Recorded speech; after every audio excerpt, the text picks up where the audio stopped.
ആലപ്പുഴയിൽ സ്കൂളിന് മുന്നിൽ വെടിവയ്പ്. സഹപാഠിക്ക് നേരെ വെടിയുതിർത്ത വിദ്യാർത്ഥിയുടെ വീട്ടിൽ നിന്ന് എയർഗണും കത്തിയും കണ്ടെടുത്തു. വിശദാംശങ്ങൾ രഘുനാഥ് നാരായൺ നൽകും. രഘുനാഥ്, വിദേശ രാജ്യങ്ങളിൽ മാത്രം കേട്ടു പരിചയമുള്ള പലതും നമ്മുടെ നാട്ടിൽ ഈയിടെയായി നടന്നു വരുന്നു. വിദ്യാർത്ഥികളുടെ ഭാഗത്തു നിന്ന് ഇത്തരത്തിൽ ഒരു അക്രമം ഉണ്ടാകാനുള്ള സാഹചര്യം എന്തായിരുന്നു? ശരിക്കും എന്താണ് സംഭവം നടന്നത്?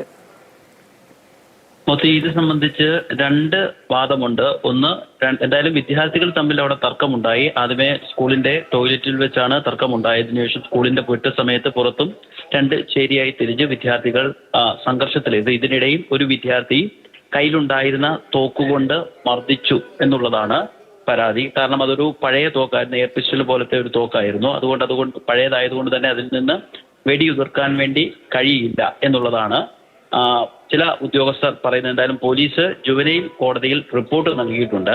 എന്ന് മാത്രവുമല്ല, ഈ വിദ്യാർത്ഥിയുടെ വീട്ടിൽ നടത്തിയ പരിശോധനയിൽ ഒരു കത്തി, വീട്ടിൽ ഉപയോഗിക്കുന്ന തരത്തിലുള്ള ഒരു കത്തിയും പോലീസ് കണ്ടെടുത്തിട്ടുണ്ട്.